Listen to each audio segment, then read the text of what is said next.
Yo l'équipage, c'est Xiwei et j'espère que tu vas très bien. Si tu t'intéresses de près ou de loin au rap américain, t'as sûrement déjà dû entendre parler de NBA Youngboy.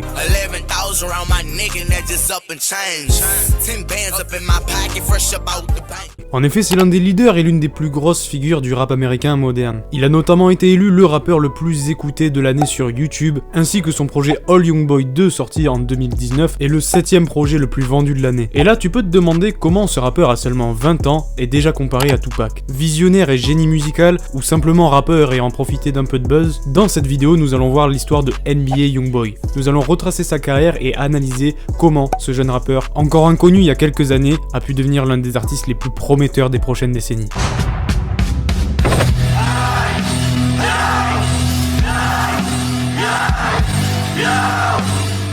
NBA Youngboy, de son vrai nom Kentrell Dishon Golden, est né le 20 octobre 1999 à Bâton Rouge,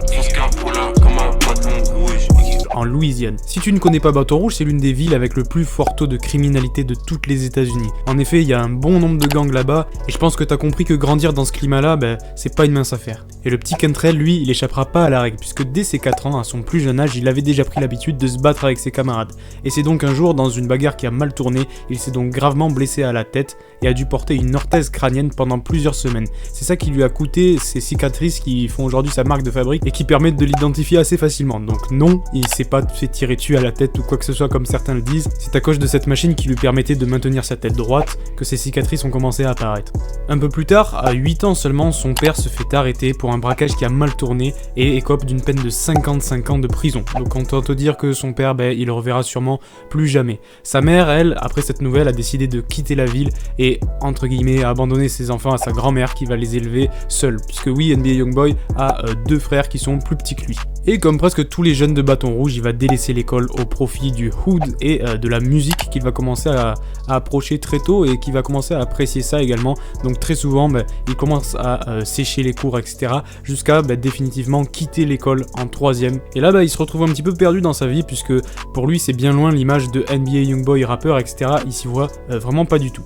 Mais il y a un événement qui va changer tout ça. Forcément, à force de traîner dehors et à faire des conneries, la connerie de trop est arrivée. Et il s'est tout simplement fait arrêter par la police pour braquage et il écopa d'une peine de 6 mois dans un centre de détention pour mineurs à Tallulah. Et c'est donc pendant ce détour à la case prison qu'il va commencer à écrire ses premiers textes et ses premières musiques. Et donc dès sa sortie en 2014, il va publier sa première mixtape, Life Before Fame. À cette époque-là, son pseudo c'était juste Youngboy. Il y a un son dans la mixtape qui s'appelait NBA, il a tout simplement décidé de fusionner les deux pour donner NBA Youngboy. Donc ça veut dire quoi NBA Youngboy? C'est tout simplement Never Broke Again Youngboy. Donc en gros, ça peut se traduire par plus jamais fauché. Puisqu'en effet, tout au long de la carrière de NBA Youngboy, il va souvent revenir sur des thèmes tels que l'argent, la réussite, etc. Quelque chose qui est super important pour lui. Tous ces allers-retours en prison l'ont fait que motivé pour tout simplement essayer de s'en sortir au maximum, quitter Bâton Rouge et avoir une meilleure vie pour lui ainsi que pour sa famille. Mais bon, ça on s'y attardera dans une deuxième partie. Revenons donc à notre histoire.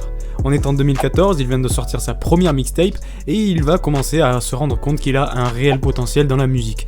Et là, il va tout simplement se mettre à travailler comme jamais. Il va sortir plus de 5 projets en l'espace de 1 an. En amélioration constante, la musique de NBA Youngboy va commencer à se faire remarquer auprès des auditeurs de son quartier. Et des mixtapes comme Mind of the Menace ou encore 38 Baby vont lui donner une notoriété locale qui va lui permettre de collaborer avec d'autres artistes de Louisiane, notamment le grand Kevin Gates. Tout lui souriait, il avait enfin commencé à atteindre son objectif d'être reconnu dans le monde de la musique et de pouvoir s'en sortir. Seulement, son passé qu'il a rattrapé a failli stopper net sa carrière. En 2016, le rappeur se fait arrêter au Texas car il est soupçonné d'une tentative de meurtre. Donc ouais, c'est pas des trucs de merde là. Seulement, ce sera que quelques mois plus tard que le rappeur pourra enfin sortir, le 5 mai 2017.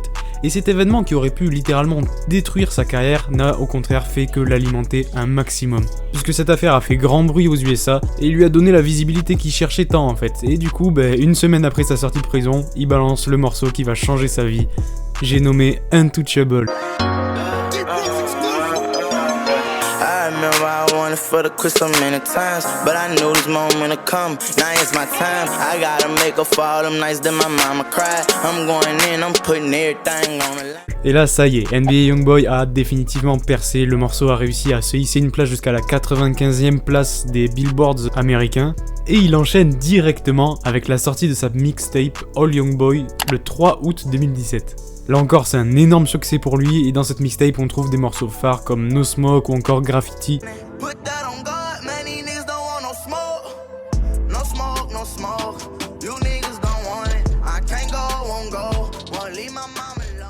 La mixtape va même arriver jusqu'à la 24e place du Billboard 200. Donc pour vous dire, c'est vraiment un truc de fou. Et après ça, il va donc annoncer la sortie de son premier album studio, Until Death Call My Name, donc dans lequel on peut retrouver l'extrait Outside Today, qui encore aujourd'hui est son morceau le plus écouté.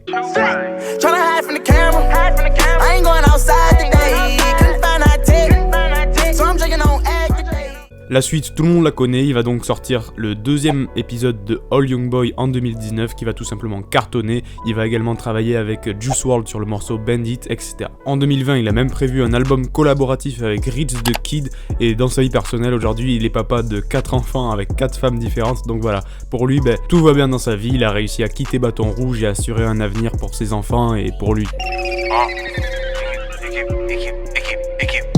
20-18 en Libye, ça bibi des nègres à 150K. Ces textes peuvent très bien à la fois être rappés, mais également être chantés, et c'est là la grosse force de NBA Youngboy, c'est qu'il a un véritable talent pour trouver des mélodies juste parfaites. Et c'est cette force qui va lui permettre d'effacer un petit peu le fait que ce soit pas un grand chanteur, hein. Il va toujours viser dans des mélodies minimalistes et simplistes, mais qui vont faire l'affaire, étant donné qu'il a pas la voix par exemple d'un XXXTentacion ou encore un Juice WRLD. Ces textes sont un petit peu plus poussés que juste parler de meurtre, de femmes ou encore de drogue. Alors oui, c'est vrai qu'il aborde souvent des sujets comme la rue en général et la vie qui va avec, mais en fait un grand nombre de ces textes traduisent son désir de réussite et de tout faire pour s'en sortir dans la vie. Et en fait c'est là le plus grand thème abordé par NBA Youngboy, c'est la recherche d'un idéal, un idéal dans lequel il ne devrait plus jamais goûter à la pauvreté, à l'abandon dans la rue et plus généralement la vie qu'il avait dans son enfance quoi.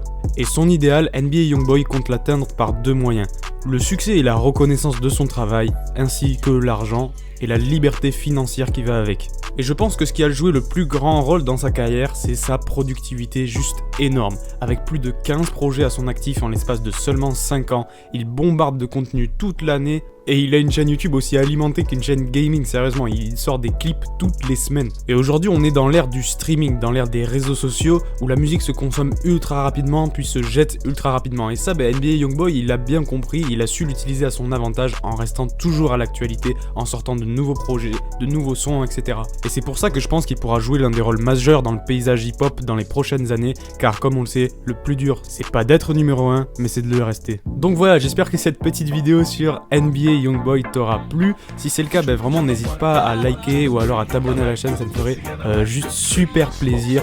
Et aussi n'hésite pas à mettre en commentaire quel rappeur tu aimerais bien que j'analyse un petit peu comme j'ai fait pour NBA Youngboy. J'aimerais bien refaire ça et continuer un petit peu en mode série. Donc voilà, si tout ça te plaît, n'hésite pas à le